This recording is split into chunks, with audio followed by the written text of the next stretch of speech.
हमारे यहाँ पे तो कहा गया है, गुरु गोविंद दोऊ खरे काके लागू पाए, बलिहारी गुरु आपनो गोविंद दियो बताए। मतलब भगवान और गुरु अगर खड़ा हो तो गुरु का पैर पकड़ो, भगवान 2 मिनट के लिए वेट कर लेंगे, ठीक है। आपको भगवान इस पे गुस्सा भी नहीं करेंगे। उल्टा अगर आपने गुरु से की जगह भगवान का पैर पहले पकड़ लिया तो आपके ऊपर भगवान गुस्सा हो जाएंगे। हमारी फ़िलॉसफी जो है वो इस तरह की है, और देखो कितनी बड़ी फ़िलॉसफी है ये।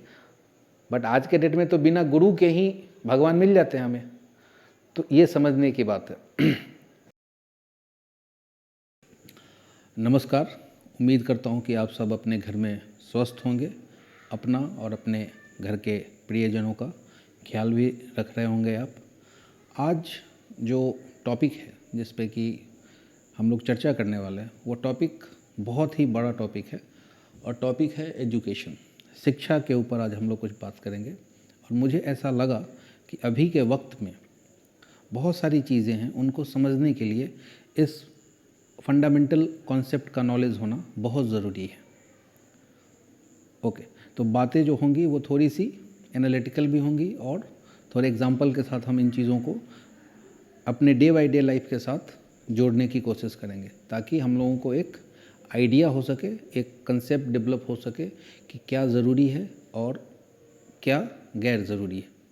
तो पहली बात ये कि शिक्षा जो है, अब इसको थोड़ा सा मैं हिस्ट्री में थोड़ा सा पीछे आपको लेके जाना चाहता हूँ। भारत का स्वर्ण काल, आप कब मानते हैं कि भारत का स्वर्ण काल कब था?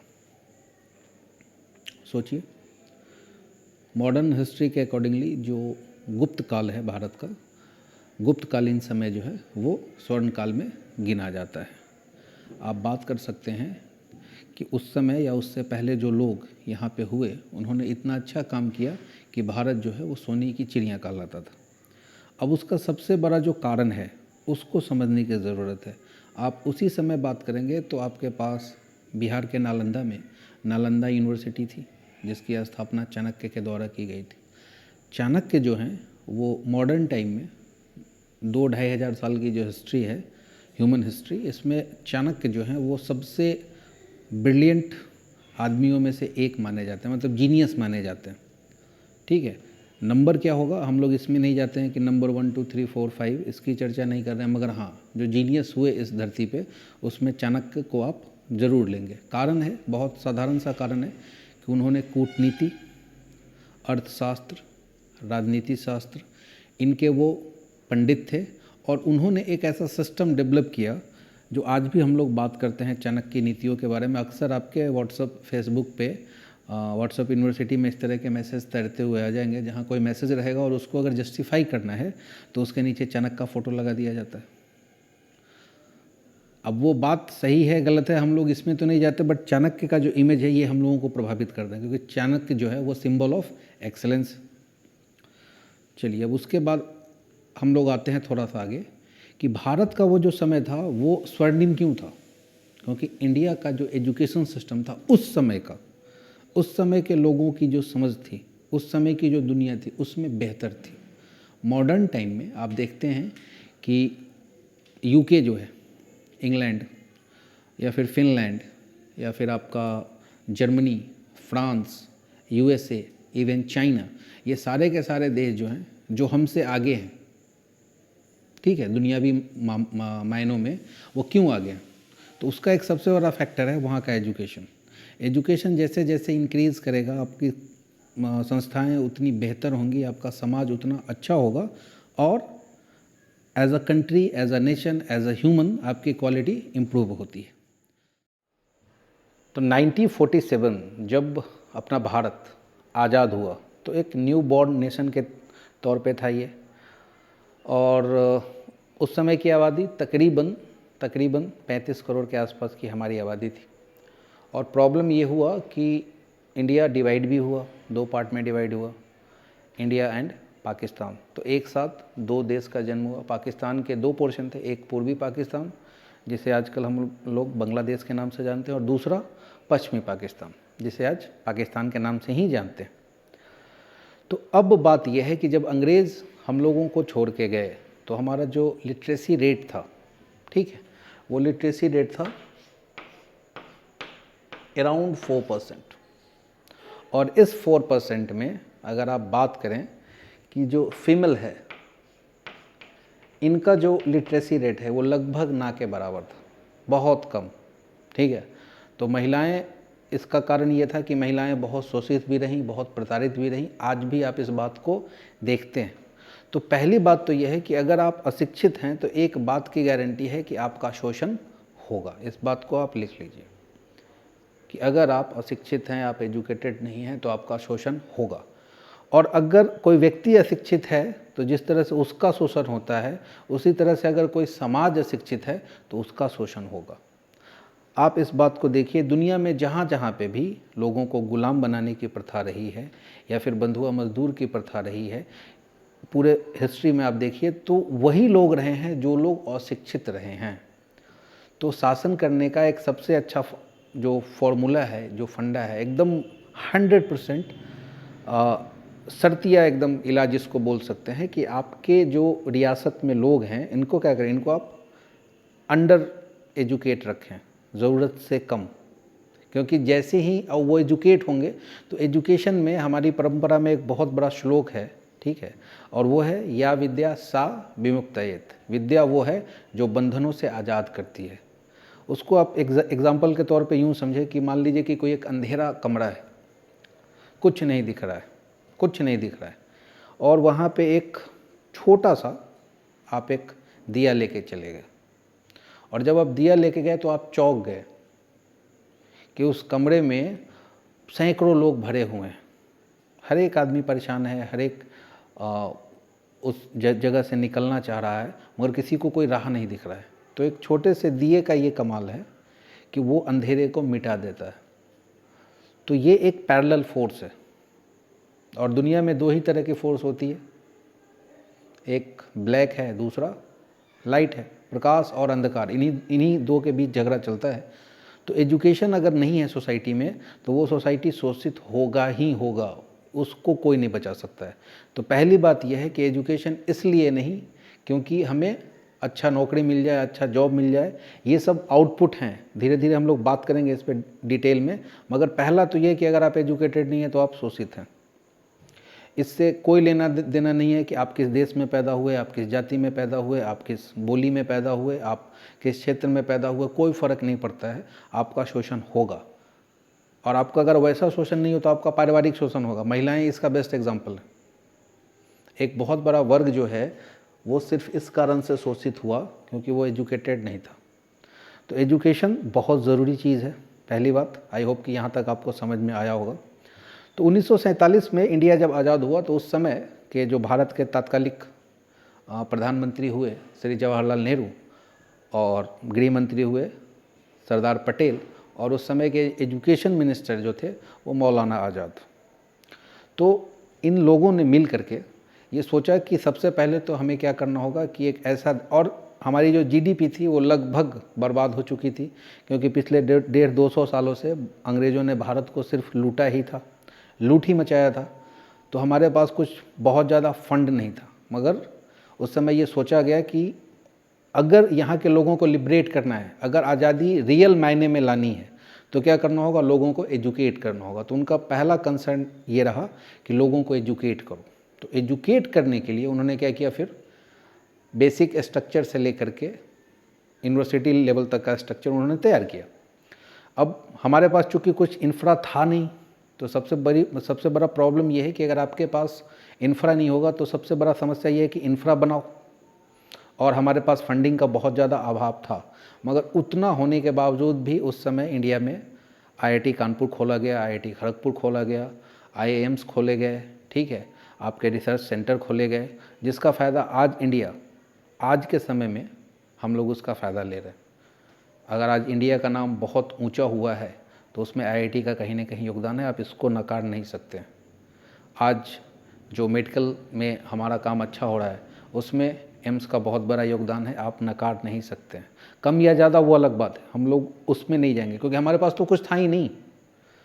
उसके बाद जो रिसर्च सेंटर खोले गए तो उसी का ये देख रहे हैं फ़ायदा कि इंडिया एक एक बार में लगभग 100 सैटेलाइट स्पेस में छोड़ रहा है। मतलब जो देश अपनी गाड़ी नहीं बना सकता था, आज़ादी के 70 साल बाद वो देश स्पेस में रॉकेट लॉन्च कर रहा है और सबसे सस्ते दरों पे कर रहा है, मंगलयान भेज रहा है। तो ये किसका कमाल है? ये एजुकेशन का ही कमाल है। तो ये तो आपको कुछ आउटपुट दिखा, फ़ायदा दिखा। प्रॉब्लम ये होता है हमारा कि प्रोसेस में चीज़ें दिखती नहीं हैं, हमें सिर्फ आउटपुट दिखता है। अब इसको इस एग्जांपल की तरह और समझें। आप सब लोग ये मानते हैं कि पानी के अंदर करंट होता है, पानी से करंट बनाया जा सकता है। अगर हाइड्रोलिक डैम बनाया जाए तो पानी से करंट आसानी से बनाया जा सकता है, पनबिजली जिसको बोलते हैं, जल विद्युत, और पॉल्यूशन फ्री भी है। अब जल विद्युत में जो इलेक्ट्रिसिटी का जो प्रोडक्शन है उसमें पानी के फोर्स का ही इस्तेमाल किया जाता है। मगर अगर कोई आदमी है, वो नदी किनारे उसका घर हो और वो पूरी ज़िंदगी वो नदी को देखता है, उसके बाप दादाओं ने देखा है, बहुत सारे लोगों ने देखा है, और उसको आप बोलो कि इसमें एक ऐसी चीज़ है जिससे कि हम लोग ये मोटर चलाएंगे, मशीन चलाएंगे, बल्ब जलाएंगे, तो पहली नज़र में तो वो आपको पागल समझेगा, क्योंकि देखा ही नहीं है कभी। मगर आज के डेट में हम लोग ये मानते हैं, हम लोग ये जानते हैं कि बिजली जो है वो पानी से बनाई जाती है, अगर उसका डायरेक्शन सही हो। तो प्रोसेस उसके अंदर है बट वो दिखता नहीं है। उसी तरह से इंसान का है, हर एक इंसान के अंदर असीमित संभावनाएं हैं, मगर वो असीमित संभावनाएं तब जाहिर हो सकती हैं, तब बाहर निकल के आ सकती हैं जब उसको सही डायरेक्शन में यूज़ किया जाए। एक पत्थर को तराश के बहुत अच्छी मूर्ति बनाई जा सकती है, मगर उसके लिए उसका तराशना ज़रूरी है, और जो तराशे वो भी बहुत होशियार आदमी होना चाहिए, बहुत कारीगर आदमी होना चाहिए, तभी वो बना सकता है उस तरह की बातें। तो एजुकेशन के लिए जो ज़रूरी है वो ज़रूरी है स्टेट का सपोर्ट, क्योंकि हम जैसे देश में रहते हैं वहाँ पे एजुकेशन ऐसा नहीं है कि पेड एजुकेशन जो होगा वो आदमी अफोर्ड नहीं कर सकता यहाँ पे। और आज के समय में आपको ये बात समझ में आ रही होगी, कोरोना का समय चल रहा है और पिछले 2 साल से आप देख रहे हैं कि प्राइवेट स्कूल के प्रति जो लोगों का बहुत ज़्यादा रुझान था, हर एक आदमी अपने बच्चे को कॉन्वेंट में भेजना चाह रहा है। आजकल वो पेरेंट बहुत परेशान है क्योंकि आमदनी ख़त्म हो गई, पैसे कम हैं, स्कूल वाले कुछ ना कुछ करके पैसे चार्ज कर लेते हैं और ये लेते हैं। उनका भी एक प्रॉब्लम है क्योंकि उनको एक बैक सपोर्ट नहीं है, तो वो अपना काम चलाने के लिए पैसे चार्ज कर रहे हैं। पेरेंट का प्रॉब्लम ये है कि उनकी खुद की आमदनी नहीं है, वो कहाँ से देंगे। इसके पैरेलल अगर एक सरकारी सिस्टम अच्छा होता हमारे पास तो हमें ये ज़रूरत नहीं पड़ती, जो था भी, बहुत हद तक था भी। तो उसके लिए क्या है कि जो पहला जो डायग्राम मैं आपके साथ डिस्कस कर रहा हूँ कि एजुकेशन वर्सेस फंडिंग। तो फंडिंग कहाँ से आएगी? फंडिंग आएगा स्टेट से, मतलब राज्य से फंडिंग आएगा। राज्य का मतलब यहाँ पे हो गया कि वो राज्य स्टेट भी हो सकता है या फिर देश भी हो सकता है, ठीक। या तो केंद्र की तरफ से फंड, जैसे कि भारत की अगर बात करें तो केंद्र की तरफ से फंडिंग आ जाए या फिर राज्य की तरफ से फंडिंग आ जाए, राज्य सरकार उसको फंड करे या फिर केंद्र सरकार फंड करे। तो फंडिंग का जो बात है, तो फंडिंग के लिए ये एक मापदंड रखा गया है, जो भी डेवलप कंट्री हैं उनके अंदर ऐसा रखा गया है कि आपके जीडीपी का एक फिक्स जो पोर्शन है वो आपको एजुकेशन पे खर्च करना होगा। इंडिया के लिए ये टारगेट 6% का है, और ये आपको जान के आश्चर्य होगा कि जो शिक्षा नीति आई थी 1986 में, जिस पे बहुत हो हल्ला बवाल मचा था, लगा कि अभी तो पूरा का पूरा एजुकेशन सिस्टम अपना रिवाइज हो जाएगा। उस समय ये प्रावधान, उस समय के तत्कालिक प्रधानमंत्री राजीव गांधी ने बोला था कि हम लोग जीडीपी का 6%, जैसे फॉर एग्जांपल आज इंडिया की जीडीपी अगर 2.5 ट्रिलियन है, चलो एक मोटा मोटी आइडिया रख लेते हैं कि 2.5 ट्रिलियन है, तो उसका 6% जो है वो एजुकेशन को जाएगा अभी के हिसाब से। वो तब का सपना था, आज तक वो पूरा नहीं हुआ, बशर्ते उसके फंडिंग में हमेशा कटौती होती गई। और अभी जो नया एजुकेशन पॉलिसी इंट्रोड्यूस हुआ है, जो पिछले साल इंट्रोड्यूस हुआ है, उसके अंदर भी फंडिंग के लिए कहा तो इतना ही गया है, बट ये लोग अब देखो 30 साल पहले बोला था कि 6% करेंगे एलोकेट, 2020 में आता है आपके पास फिर से रिवाइज एजुकेशन पॉलिसी, उसमें भी बोला जाता है कि 6%। तो पहली बात तो आप ये समझो कि आप 6% से आगे नहीं बढ़ रहे हैं, ठीक है। तो 6% ना उस समय मिला ना इस समय मिला। अभी का जो तात्कालिक समय है इसमें आप खींच खाच के सरकार बहुत अगर डेटा के साथ मैनिपुलेशन करके समझाने की कोशिश करे तो 3% के आगे ये आंकड़ा जाता नहीं है। बट जो बहुत सारे एक्सपर्ट हैं वो इसको 2% के आसपास मानते हैं। तो वर्तमान जो स्थिति है उसमें देखते हुए लगता है कि 2% के आसपास जो है हमारा एजुकेशन पे खर्चा हो रहा है। तो जिस देश में 2% एजुकेशन पे खर्चा हो और उस देश की आबादी 135 करोड़ प्लस हो, तो वहाँ पे आप ये समझ जाइए कि क्वालिटी एजुकेशन का क्या हाल होगा। इसको आप यूँ समझें कि आपने एक पार्टी ऑर्गेनाइज़ की है और उसके लिए आपने 1000 रुपये का रखा है कि 1000 रुपये मैं खर्च करूँगा 10 लोगों को खिलाने के लिए। अब आपके पास ये कंपल्शन हो गया कि आप एक ऐसा माहौल बना या फिर ऐसी चीज़ें बनी कि आपको 1000 लोगों को खिलाना है, तो 10 लोगों के लिए वो 1000 रुपये सफिशिएंट था, आप सबको भरपेट खाना खिला सकते थे।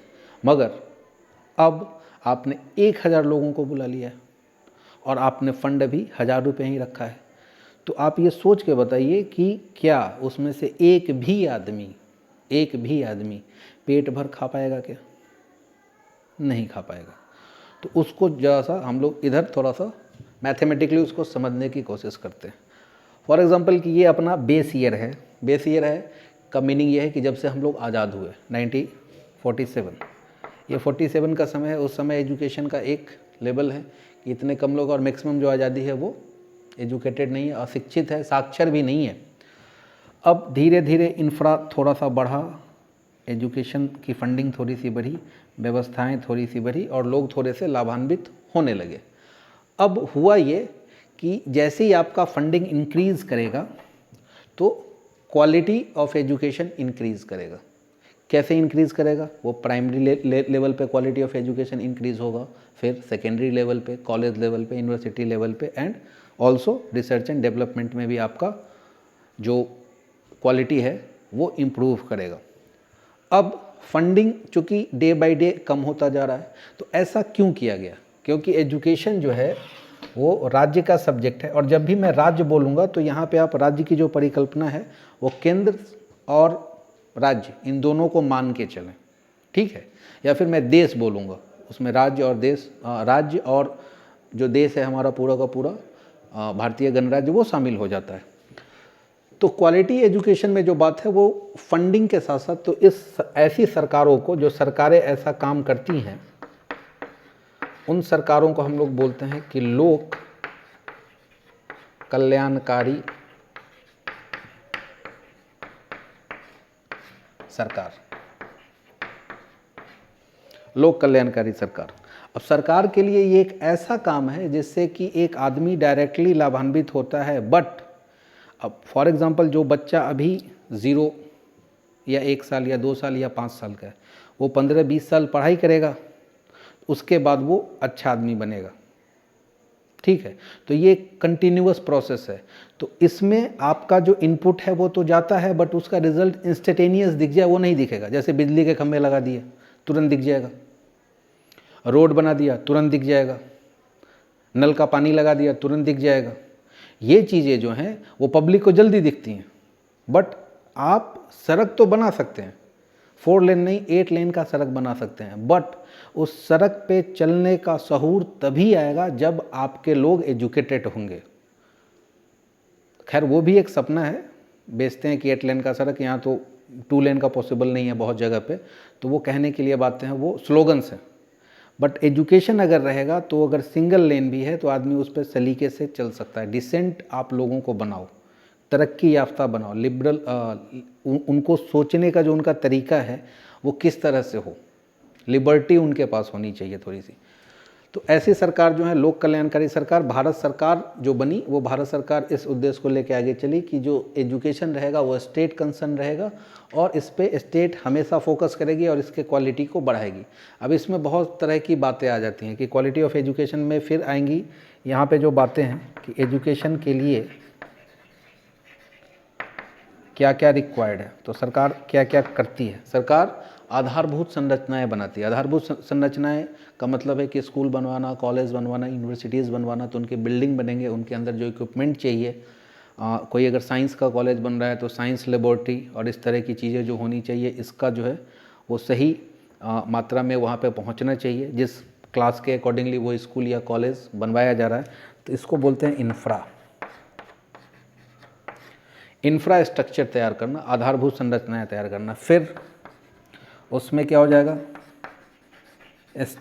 स्टाफ भी आएंगे, टीचिंग स्टाफ हो गए, नॉन टीचिंग स्टाफ हो गए। तो आप एक तरह से जब आप एजुकेशन करते हैं तब आप जॉब भी जनरेट करते हैं, सोसाइटी में लोगों के लिए जॉब जनरेट होता है। फिर आपने जो स्कूल कॉलेज बनाया है उस स्कूल कॉलेज में जो भी बच्चे आपके पढ़ते हैं, कल के डेट में फॉर एग्जांपल कि कोई बच्चा आईआईटी में पढ़ता है, आईआईटी में पढ़ गया, एक बहुत ही गरीब फैमिली का बच्चा है, वो आईआईटी में चला गया और आईआईटी से पढ़ के निकलता है, तो आप क्या समझते हैं कि अब उसकी जो फैमिली है, उसका जो स्टैंडर्ड है या उसका जो सोचने समझने पढ़ने पढ़ाने और बिहेव करने का जो तरीका है, क्या वैसा ही रहेगा जैसा उससे पहले था या चेंज हो जाएगा? पूरी तरह से चेंज हो जाएगा। तो समाज का एक बहुत बड़ा तबका, क्योंकि ग्रोथ करने के लिए आपका जो समाज है उसमें जितने लोग हैं सबको अपॉर्चुनिटी मिलनी चाहिए, सबको मौका मिलना चाहिए। तो जब तक एजुकेशन आप देंगे नहीं तब तक तो वो मौका जनरेट कभी होगा ही नहीं, क्योंकि बहुत बड़ी खाई है समाज में, एक बहुत बड़ा डिस्टेंस है। समाज में रहते सब एक ही जगह पे हैं, बट दो लोगों के बीच का डिस्टेंस जो है वो बहुत दूर होता है।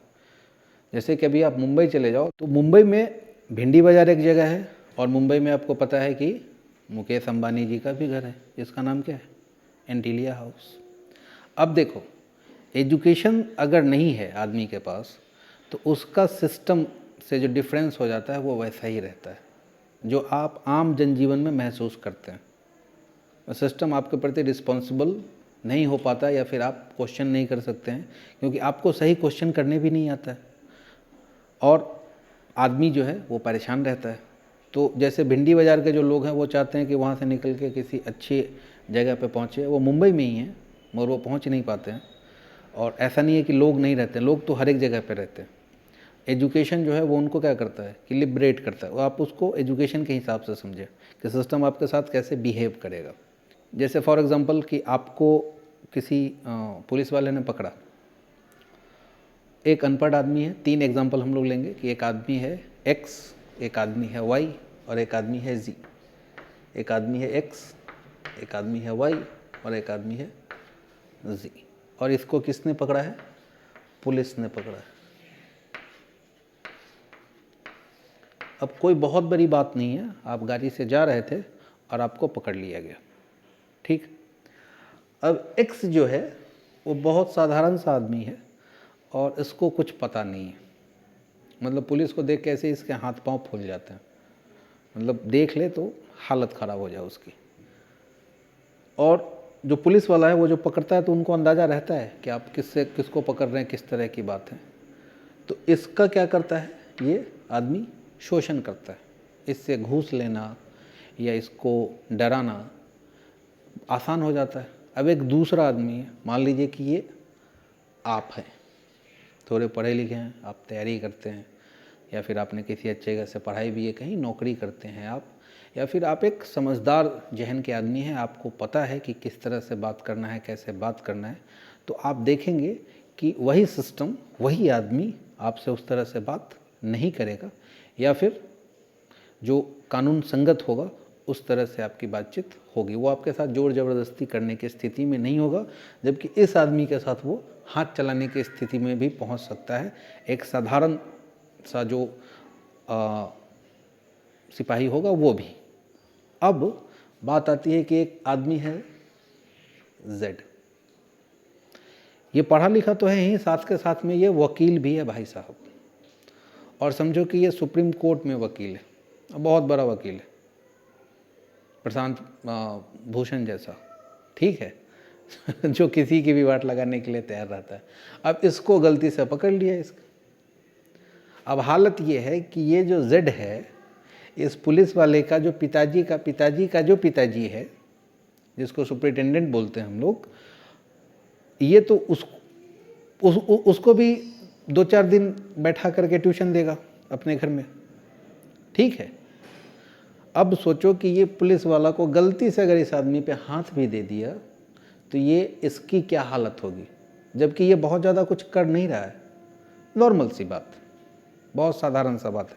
तो आपने देखा कि 3 लोग हैं 3 लोग के साथ एक सिंपल सिस्टम। अब मैंने ये पुलिस का एग्जांपल लिया, आप बैंक का एग्जांपल ले सकते हैं, आप किसी भी सिस्टम का एग्जांपल ले सकते हैं, आप हेल्थ का अभी आज के समय में आप देखिए अगर तो हॉस्पिटल का जो एग्जांपल है वो बहुत माकूल सा बैठता है इसके ऊपर, कि आप देखिए कि किस तरह से बिहेव होता है। तो आपको मेरी बात समझ में आ रही है किस तरह से क्या है नहीं है, और सिस्टम जो है अच्छा या बुरा इसकी बात तो बाद में है।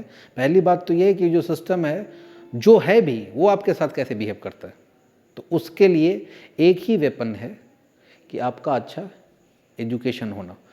अब चूंकि ग्राफ ऐसा होना चाहिए, और ग्राफ अगर ऐसा होगा तो इस कर्व को हम लोग बोलते हैं e⁻x टाइप का कर्व, और इसका जो स्लोप होता है वो क्या होता है, ऑलवेज ग्रेटर देन 0 होता है। मतलब ये ऑलवेज इंक्रीजिंग फंक्शन है, आपको ये हमेशा बढ़ाते रहना होगा, क्वालिटी उसके हिसाब से बढ़ती जाएगी, क्योंकि आपके ऊपर जो प्रेशर है जवाबदेही है वो बढ़ती चली जाएगी। आप एक बार उसको आपको हमेशा इंक्रीज़ करना पड़ेगा, तो आपका एक एजुकेशन का एक जो स्टैंडर्ड है, वर्ल्ड वाइज स्टैंडर्ड, वो मेंटेन होता है।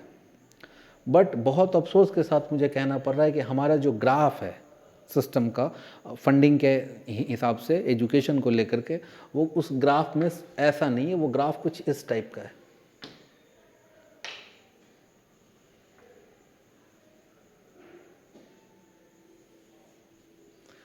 मतलब स्टार्टिंग में जो था वो तो फंड थोड़ा ज़्यादा रिलीज़ किया गया, काम ज़्यादा किए गए, मैनेज किया गया, फिर एक समय आया जब वो एकदम स्टेबल हो गया, ना के बराबर ही उसमें चेंज हुआ या कुछ हुआ, और उसके बाद अभी के टाइम पे तो हम लोग इसमें डाउनफॉल में जा रहे हैं। हमारा एम जो है, slope of this curve is negative.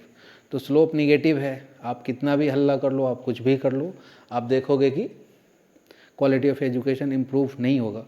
वर्तमान समय की अगर हम लोग बात करें तो जितने भी सेंट्रलाइज यूनिवर्सिटीज़ हैं ये इन चीज़ों के साथ डायरेक्टली सफ़र कर रही हैं, उनको प्रॉब्लम हो रहा है, उनको दिक्कतें हो रही हैं। तो दिक्कत होती है तो पहला लेवल ये होता है कि स्टाफ की कमी होती है, अच्छे प्रोफेसर्स जो हैं वो आपके पास नहीं होंगे। तो बिना गुरु के आप किस तरह से सीखोगे चीज़ों को, ये मुझे नहीं पता। ठीक, ये आपके लिए प्रश्न है, इसका जवाब आप मुझे कमेंट सेक्शन में ज़रूर बताएं, मैं भी जानने के लिए इच्छुक हूँ। मेरी समझ जहाँ तक कहती है, मुझे लगता है कि अगर आपके पास गुरु नहीं है तो बहुत मुश्किल होगा, या फिर यूँ कहें कि नहीं होगा तो ज़्यादा अच्छा रहेगा। क्योंकि हमारे यहाँ पे तो कहा गया है, गुरु गोविंद दोऊ खरे काके लागू पाएँ, बलिहारी गुरु आपनो गोविंद दियो बताए। मतलब भगवान और गुरु अगर खड़ा हो तो गुरु का पैर पकड़ो, भगवान 2 मिनट के लिए वेट कर लेंगे, ठीक है, आपको भगवान इस पे गुस्सा भी नहीं करेंगे। उल्टा अगर आपने गुरु से की जगह भगवान का पैर पहले पकड़ लिया तो आपके ऊपर भगवान गुस्सा हो जाएंगे। हमारी फ़िलॉसफी जो है वो इस तरह की है, और देखो कितनी बड़ी फ़िलॉसफी है ये। बट आज के डेट में तो बिना गुरु के ही भगवान मिल जाते हैं हमें, तो ये समझने की बात है। खैर, ये थोड़ा सा हम लोगों का टॉपिक से थोड़ा सा भटकाव हो जाएगा, तो उस पर कभी और बात कर लेंगे आराम से। अब आप आइए, अब यहाँ ये जो एग्जांपल मैंने समझाया था 3 आदमियों का और पुलिस का लेके, अब इसको आप इस स्केल पे समझे, अपॉर्चुनिटी वर्सेस स्टेबिलिटी। तो एक तो ये है कि ये भी एक अपॉर्चुनिटी के हिसाब से आप इसको देख सकते हैं, भले इसमें पैसे का कोई आमदनी नहीं हुआ, बट सिस्टम आपके साथ कैसे बिहेव करता है ये आपको समझ में आ गया। तो ये भी इज्जत से जीने के लिए आपको एजुकेशन बहुत ज़रूरी है, दूसरा इम्पॉर्टेंट पॉइंट। अब तीसरी बात है, जैसे फॉर एग्जांपल कि यहाँ पे इस स्केल पे मैंने अपॉर्चुनिटी वर्सेस स्टेबिलिटी को प्लॉट किया है।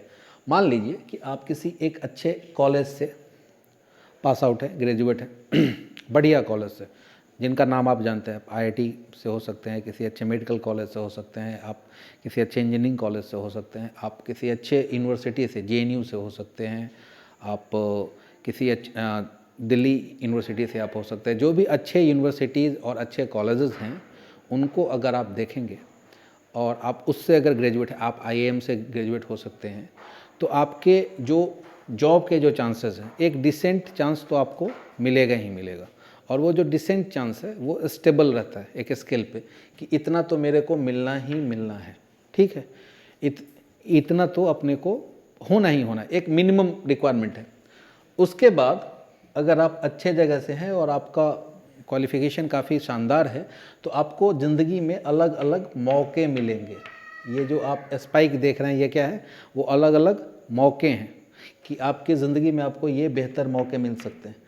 तो जितने बेहतर मौके मिले आपके ग्रोथ के चांसेस, जैसे कि आप इस पॉइंट पे थे तो आप यहाँ पहुँच गए, यहाँ पहुँच गए, यहाँ पहुँच गए। कुछ टाइम ऐसा हो सकता है कि जब आप किसी अच्छे लेवल पे पहुँच जाए तो वहाँ पे आके एक स्टेबिलिटी आ जाए, बट फाइनेंशियल स्टेबिलिटी हमेशा आपके साथ चलते रहती है। इसलिए हमेशा आप देखते हैं कि लोग जो है वो अच्छे डिग्री, अच्छे स्कूल, अच्छे कॉलेज से डिग्री करना हमेशा पसंद करते हैं कि उनकी एक फाइनेंशियल स्टेबिलिटी बनी रहे। वो आपका तभी होगा जब आप इस ग्राफ को फॉलो कर पाएंगे।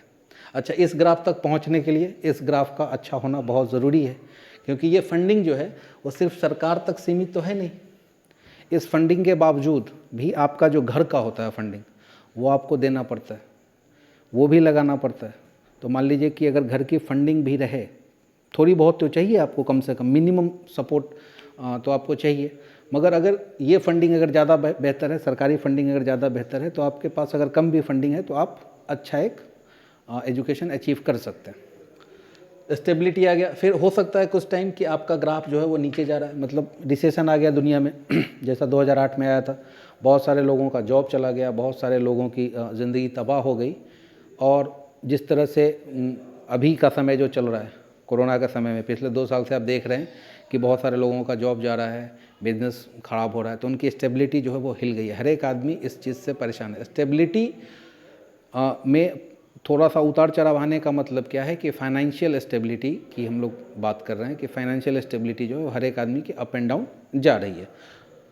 कभी कभी ऐसा होता है कि जब आप नीचे आ जाते हैं, ये जो एक बेस लाइन है वो बेस लाइन से भी नीचे आप आ गए, बट आपकी थोड़ी सी है, आपने सर्वाइव कर लिया, फिर मौसम सही होगा, सब कुछ अच्छा होगा, कोरोना जाएगा, पॉजिटिव रहेगा, फिर ये ऑप्शन आपके लिए इंक्रीज होते चले जाएंगे। अब इस ग्राफ को आप देखें, इसमें क्या है, ये जो लाइन है दिस इज बेस लाइन। अगर आप इस ग्राफ को पूरे अच्छे से देखें तो किसी आदमी का अगर लाइफ, अगर वो 60 ईयर तक अगर वो आदमी काम करता है, ठीक है, और अमूमन चलिए हम लोग पकड़ लेते हैं कि 20 ईयर से उसने काम करना स्टार्ट किया, तो उसके ज़िंदगी के एक्टिव जो साल हैं वो 40 साल हैं। 40 साल अगर वो काम करता है और 40 साल में इस ग्राफ को हम लोग समझे तो आप ये देखेंगे कि मैक्सिमम समय में वो आदमी जो है वो बेस लाइन से ऊपर रहा। बेस लाइन से ऊपर रहा का मतलब है कि डायरेक्टली अगर हम बोले कि उस आदमी ने अपनी ज़िंदगी में तरक्की की है, तो तरक्की करने का मतलब क्या है कि अब उसकी जो तरक्की है वो कहाँ से संभव हो पाई, उसके क्वालिटी एजुकेशन से पॉसिबल हो पाई। ओके, तो आपको एक स्टेबिलिटी के लिए भी एक एजुकेशन की ज़रूरत है। उसके बाद अगर कोई आदमी है जो पढ़ा लिखा है तो उसकी जो आने वाली नस्लें हैं, आने वाले जो उसके जनरेशन में जो बच्चे आएंगे, ऑटोमेटिकली, क्योंकि वो आदमी शहद का स्वाद चख चुका है, तो वो क्या करेगा, अपने बच्चों को भी वैसा ही बनाएगा। तो एक डिसेंसी भी मेंटेन होगी सोसाइटी में, सोसाइटी में अच्छे लोगों की संख्या बढ़ेगी। तो सीधी सी बात है कि आप सोसाइटी को कहीं ना कहीं प्योर कर रहे हैं, अच्छा कर रहे हैं। ये बातों से नहीं होता है। अगर मान लीजिए किसी सोसाइटी में 100 लोग हैं तो उनकी क्वालिटी अगर आप लोगों की इम्प्रूव करते जा रहे हैं, आप उनको स्टेबल करते जा रहे हैं, आप उनको फाइनेंशियल सिक्योरिटी देते जा रहे हैं, आप उनको मौके देते जा रहे हैं, तो वो सोसाइटी क्या होगा, वो सोसाइटी अच्छा होता चला जाएगा। कोई भी सोसाइटी में क्राइम कम करने का, कंट्रोल करने का यही तरीका है। आप ये बात ध्यान रखिए कि जहाँ स्कूल में, या फिर इसको ऐसा है कि जहाँ टीचर डंडा उठाते हैं वहाँ पुलिस लाठियाँ नहीं चलाती है। तो ये बहुत बड़ा विजडम है, ठीक है। डंडा उठाने का मतलब ये नहीं है कि बच्चे को हरास करना या इस तरह की बातें, वैसा नहीं। अनुशासन, डिसिप्लिन में वो अगर है वो, और वो एक गुरु का काम है, वो एक टीचर का काम है, तो जहाँ पे वो डंडा उठाते हैं वहाँ पुलिस डंडा नहीं उठाती है। ये बहुत बड़ी बात है। और दुनिया में आप देखो कि ऐसे सरेआम बहुत जगह डंडे चलते हैं। भारत में ही आप देखें कि अलग अलग इलाका, अलग अलग समूह है, वहाँ लोग अलग अलग तरह से डील करते हैं। लास्ट लॉकडाउन की मैं कहानी बताता हूँ कि पुणे के अंदर से एक न्यूज़ आया ऐसा कि लॉकडाउन था और सुबह में कुछ लोग निकल गए टहलने के लिए, जॉगिंग करने के लिए। तो पुलिस वालों ने, चूँकि लॉकडाउन था, तो पुलिस वालों ने उनको रोका कि आप कहाँ जा रहे हैं। तो उन्होंने बोला कि हम लोग जॉगिंग को जा रहे हैं। तो पुलिस वाले ने क्या किया, बोला ठीक है चलिए आप लोगों को जॉगिंग कराता हूँ। पार्क में ले गया और 2 घंटे पीटी कराए, सूर्य प्रणाम कराया, ये कराया, वो कराया। अब अगले दिन से जो है लोगों की संख्या ऑटोमेटिक कम हो गई, लोग भाग गए, या कम लोग आते थे। धीरे धीरे लोग समझ गए कि ऐसा ऐसा चल रहा है, अभी अपने को बाहर नहीं जाना चाहिए। तो वहीं पे देखो सिस्टम का बिहेवियर आपके साथ।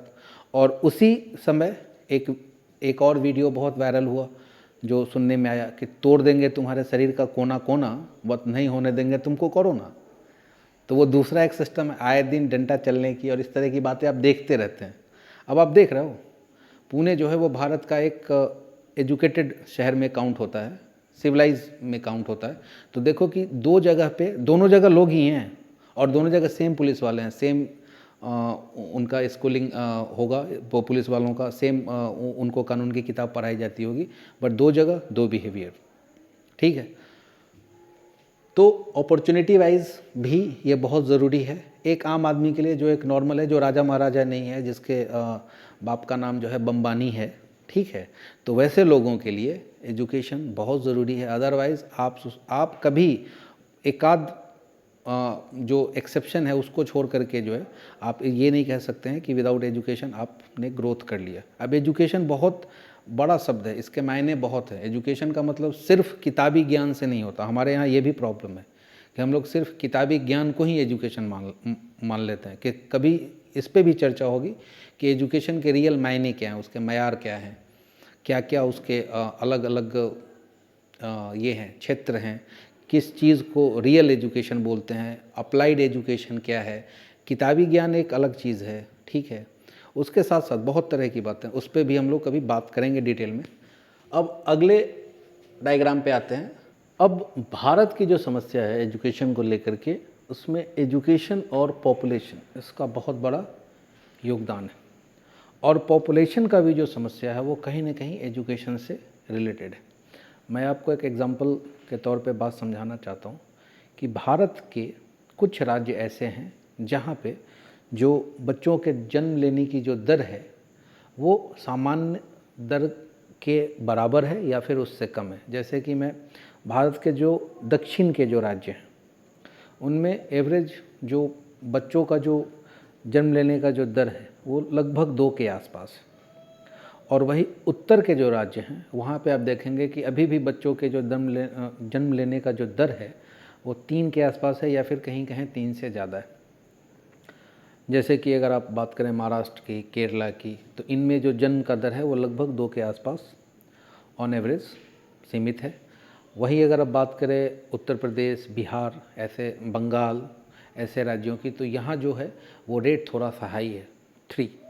अब उसमें बिहार का एक एग्जांपल लेते हैं कि बिहार में जब स्कूली शिक्षा में लड़कियों का जो एडमिशन था वो कम हुआ करता था और लड़कियां कम स्कूल या फिर कॉलेज की अगर हम बात करें तो कॉलेज में उनका इनरोलमेंट बहुत कम था। तो उस समय जो यहाँ जो रेट था बच्चों के जन्म लेने का, उसके बनिस्बत में अभी का जो रेट है वो ग्राफ कम हुआ है।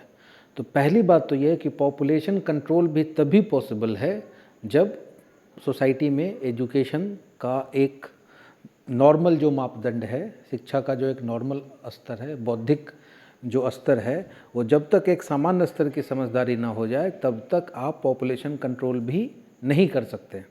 क्यों? क्योंकि आप देखें कि जब कोई सोसाइटी एजुकेटेड होता है या फिर उसमें एक इंटेलेक्ट का विकास होता है तो उसमें अफवाहों की जगह थोड़ी सी कम रहती है। लोग अपनी जवाबदेही थोड़ी सी समझने लगते हैं। लोगों की फ्यूचर प्लानिंग और बेहतरी का जो सोच है वो बदल जाता है।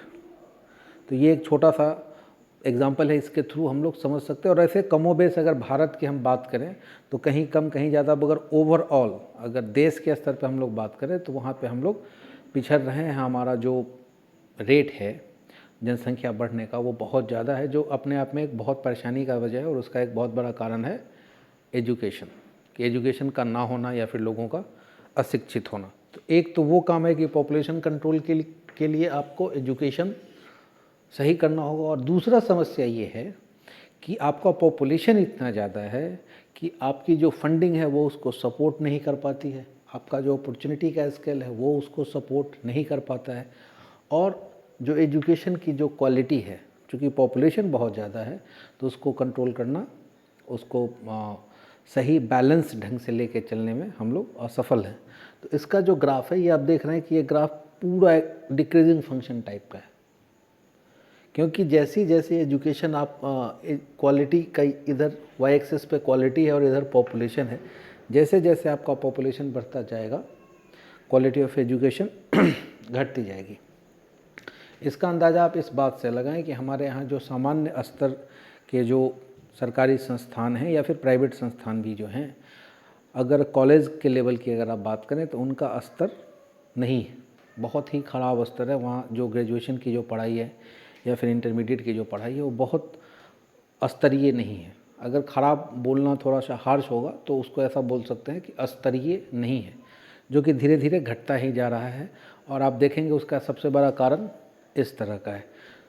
तो एक तो ये है कि हमारा जो एजुकेशन का जो क्वालिटी है वो इस पॉपुलेशन पे बेस्ड है कि जितने ज़्यादा लोग होंगे तो सीधी सी बात है कि संसाधनों का जो वितरण है वो उससे प्रभावित होता है। डिस्ट्रीब्यूशन सिस्टम आपका जो है वो ढंग से काम नहीं करेगा। मगर इससे मैं ये कहीं ये नहीं कहना चाह रहा हूँ कि स्टेट अपनी जवाबदेहियों से बच गया, कि स्टेट सिर्फ ये नहीं कह सकता है, क्योंकि अगर स्टेट ऐसा कहता है तो ये एक फेलियर स्टेट का स्टेटमेंट हुआ। और मेरे ख्याल से कि हमारा जो स्टेट है, हमारी जो सरकारें हैं वो फेलियर नहीं है।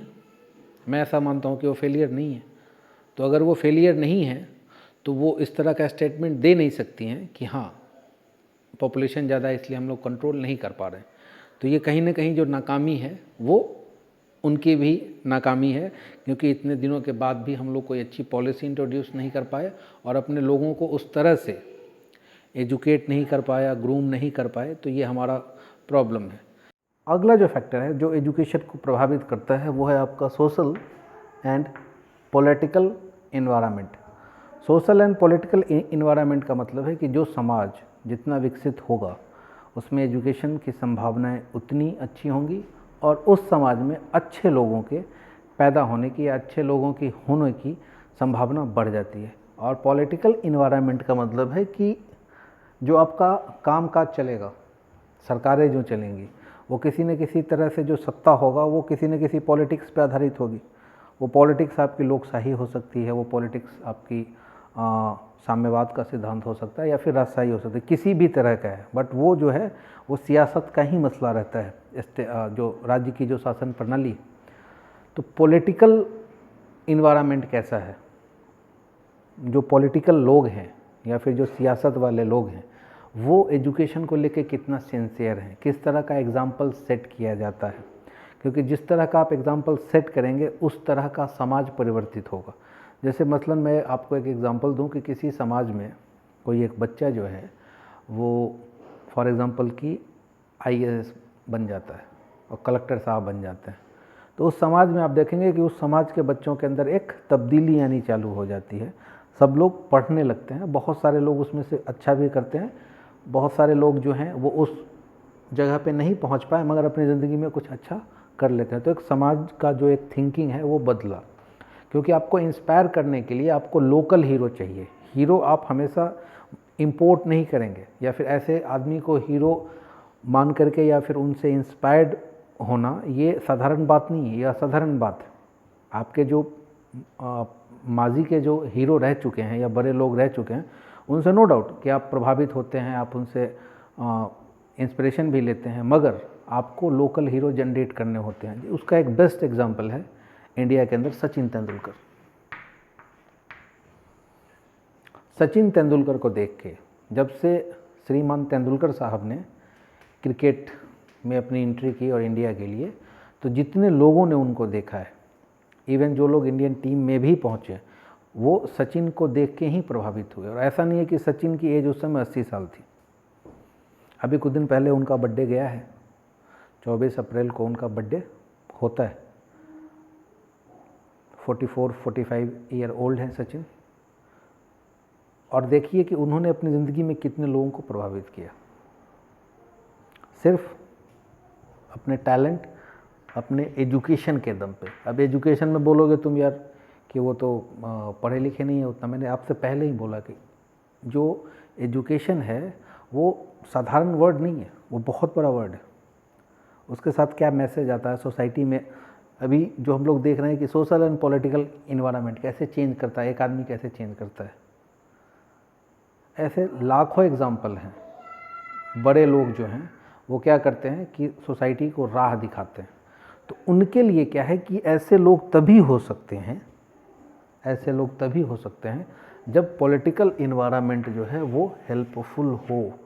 जैसे कि मैं आपको बताऊं कि ऐसा मैं क्यों बोल रहा हूं कि सोशल एंड पॉलिटिकल इन्वायरमेंट इतना इम्पोर्टेंट क्यों है। एक हमारे बगल का देश है अफ़गानिस्तान, उसका नाम है, और वहाँ के एक प्लेयर हैं बहुत मशहूर हैं, मेरे ख्याल से शायद राशिद खान उनका नाम है। स्पिन बॉलिंग करते हैं, मिला जुला के बैटिंग भी कर लेते हैं। अगर मैं कुछ गलत बोल रहा हूँ तो माफ़ कर दीजिए, मुझे बहुत ज़्यादा आइडिया नहीं है, मगर मुझे ये पता है कि उनका नाम बहुत हो रहा है, राशिद खान। और आज से 10 साल पहले, 15 साल पहले, या फिर यूँ कहें कि जिस समय इंडिया का प्लेन हाईजैक किया गया था और अफ़गानिस्तान लेके गए थे वो लोग, और एक बड़ी डील हुई थी इंडिया और अफ़गानिस्तान के बीच में, हमें 2-3 टेररिस्ट छोड़ने पड़े थे। भारत को बहुत प्रॉब्लम हुआ था उस समय में, क्योंकि हमारा एक पैसेंजर जहाज़ जो था वो हाईजैक कर लिया गया था, और किसी तरह से फिर उस जहाज़ को इंडियन गवर्नमेंट जो है वो अपनी चालाकी से और अपनी होशियारी से लेके आई, और एक परेशानी हुआ था बहुत ज़्यादा। वो अच्छा हुआ बुरा हुआ वो डिबेटेबल है, क्या है कैसा है वो अलग बात है, मगर हुआ वहाँ पे क्रिकेट का जो है वो कुछ नहीं था। इन्वायरमेंट क्या था? आज देखो कि वहाँ इस तरह के माहौल का थोड़ा सा खात्मा हुआ है, या फिर यूँ कहें कि वहाँ के लोगों ने ये देखा कि इस तरह से जो ज़िंदगी जी नहीं जा सकती है, वहाँ का भी पॉलिटिकल कल्चर चेंज हुआ, पॉलिटिकल इन्वायरमेंट बदला, और जिसके कारण आप देख रहे हैं कि राशिद खान आपके यहाँ पे आकर के आईपीएल में कितना नाम कमा रहे हैं, कितना काम कर रहे हैं। तो अगर टैलेंट भी है और उसको आपने सही इन्वायरमेंट नहीं दिया, तो प्रॉब्लम ये है कि वो टैलेंट क्या हो जाता है, वो टैलेंट बर्बाद हो जाता है। उस टैलेंट के लिए आपको जगह देना पड़ेगा। तो उसके लिए जो है वहाँ का जो पॉलिटिकल इन्वायरमेंट है वो बहुत इम्पॉर्टेंट है, कि हमारा जो पॉलिटिकल इन्वायरमेंट है वो किस तरह से हमें सपोर्ट करता है। ठीक, तो एजुकेशन के लिए ये जो कुछ चीज़ें हैं वो बहुत फंडामेंटल और बहुत बेसिक हैं, और बिना एजुकेशन के कोई सोसाइटी ना इतिहास में पहले कभी तरक्की कर पाया था, ना वर्तमान में तरक्की कर पाया है, और ना ही भविष्य में तरक्की कर पाएगा, क्योंकि रास्ता वही है। क्योंकि भाई साहब आप कुछ भी कर लो, पानी बनाने का एक तरीका है कि हाइड्रोजन में कितने अमाउंट में आप ऑक्सीजन मिलाएंगे तो पानी बनेगा, ये फिक्स है। आप उसके अंदर छेड़छाड़ नहीं कर सकते हैं, प्रोसेस जो है वो है। तो आदमी को आपको अगर अच्छा बनाना है, इंसान को अगर बढ़िया इंसान बनाना है, उसकी जो पोटेंशियल है उसका इस्तेमाल करना है आपको, तो आपको ये करना होगा कि उसको एजुकेट करना होगा, सब तरीके से एजुकेट करना होगा। ओके, उसके बाद एज अ नेशन हम लोग नंबर 1 हो सकते हैं। क्यों नहीं हो सकते? एकदम 100% हो सकते हैं।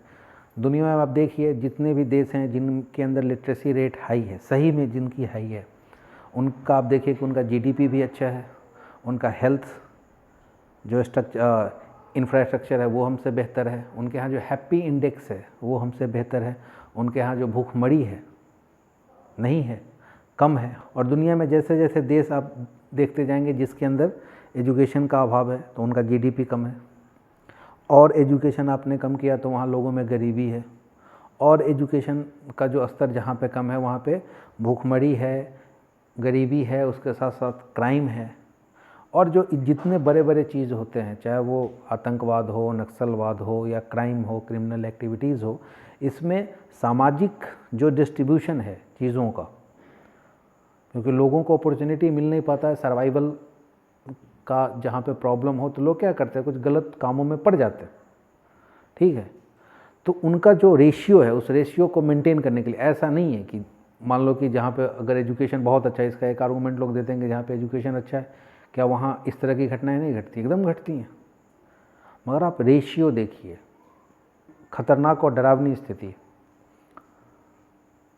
तो एजुकेशन जो है वो बहुत सारी समस्याओं का सॉल्यूशन मैं मान सकता हूँ कि नहीं है, मगर एजुकेशन बहुत सारी समस्याएं हैं जिनका सॉल्यूशन है। फॉर एग्ज़ाम्पल कि किसी आदमी को अपनी ज़िंदगी में अगर 100 तरह के समस्याओं से सामना करना पड़ा तो 100% एजुकेशन जो है उसमें 90% मामलों में तो उसका सॉल्यूशन है ही। 10% मामले ऐसे हैं जिसमें सॉल्यूशन नहीं भी हो सकता है, मगर मुझे लगता है कि अगर वो जो 10% मामले हैं उनका भी सॉल्यूशन जो निकलेगा वो इसी रास्ते से निकलेगा। तो एजुकेशन इस लिहाज से हमारे लिए बहुत महत्वपूर्ण हो जाता है। ये बेसिक एक इंट्रोडक्शन था कि एजुकेशन जो है उसमें क्यों ज़रूरी है, किस लिए ज़रूरी है, और जो सिस्टम है। और आज के समय में जब हम लोग देख रहे हैं कि हमारा जब लोग चंद सांसों के लिए लोग एक दूसरे से मिन्नतें मांग रहे हैं, विनती कर रहे हैं, कोई सुनने वाला नहीं है, समझने वाला नहीं, तो इसका कारण कुछ तो होगा। आखिर हमने कुछ तो गलती की है, ठीक, कुछ तो हमारी गलती है कि जो आधारभूत चीज़ें हमें मिलनी चाहिए वो चीज़ें हमें मैसर नहीं है। क्यों नहीं है? हम अपने आप से सवाल क्यों नहीं पूछते? हम इस चीज़ के लिए जागरूक क्यों नहीं हैं? उसका सबसे बड़ा कारण ये है कि जहाँ जनता भूखी रहेगी वहाँ एजुकेशन प्राइमरी फैक्टर हो नहीं सकता। तो हमारे यहाँ अब अभी एक सर्वे आया है, उसमें जो हंगरी इंडेक्स में जो हमारा जो कंट्री है उसकी हालत बहुत अच्छी नहीं है। मैं आपको एग्जैक्ट पोजीशन नहीं बताऊंगा, मगर हाँ हालत अच्छी नहीं है, बुरी हालत में से। मतलब हाँ कुछ तो ऐसा है जो गलत हो रहा है, इसलिए हमारा कंसर्न उस अच्छी चीज़ की तरफ है ही नहीं, क्योंकि जिसको खाना नहीं मिल रहा है ढंग से वो दूसरी चीज़ों के बारे में क्या सोचेगा, पहली बात। तो ये जवाबदेही किसकी है? ये इंडिविजुअल कोई आदमी अगर सोचे कि मैं एजुकेशन सिस्टम ठीक कर दूंगा तो ये किसी आदमी के बस की बात नहीं। इसके लिए स्टेट को ही आगे आकर के थामना पड़ेगा, क्योंकि जब तक स्टेट उसके लिए सपोर्टिव नहीं होता है तब तक ये इतना बड़ा देश है, इसमें ये समस्याएं सॉल्व नहीं हो सकती हैं। और ऐसा नहीं है कि ये अचीव नहीं किया जा सकता है। हमारे बाजू का देश चाइना, वहाँ की आबादी हमारी आबादी से थोड़ी सी ज़्यादा ही है, और आज़ादी का भी अगर आप समय लें तो दोनों का समय लगभग सेम है, मगर चाइना ने अपने 99% पॉपुलेशन को लगभग एजुकेट कर लिया। भारत में ये डेटा 74% के आसपास जाता है। अगर यही है तो देखिए कि हम यहाँ से कितने पीछे हैं, और डायरेक्टली देख लीजिए दोनों के जीडीपी में कितना का फ़र्क है। हमारा जीडीपी जो है वो लगभग 2.5 ट्रिलियन का होगा, और इनका हमसे लगभग 5 गुना 14 पॉइंट समथिंग या 14 ही मान लें, तो लगभग हमसे जो है ये आप देख रहे हैं कि हमसे कितना गुना ज़्यादा है। तो ये समझने की ज़रूरत है कि बेहतर भविष्य, बेहतर अपॉर्चुनिटी, बेहतर इन्वायरमेंट अगर आप एक शक्तिशाली राष्ट्र बनाना चाहते हैं तो आपको सारी चीज़ें छोड़ करके अपने देश को एजुकेट करना ही करना होगा। धन्यवाद।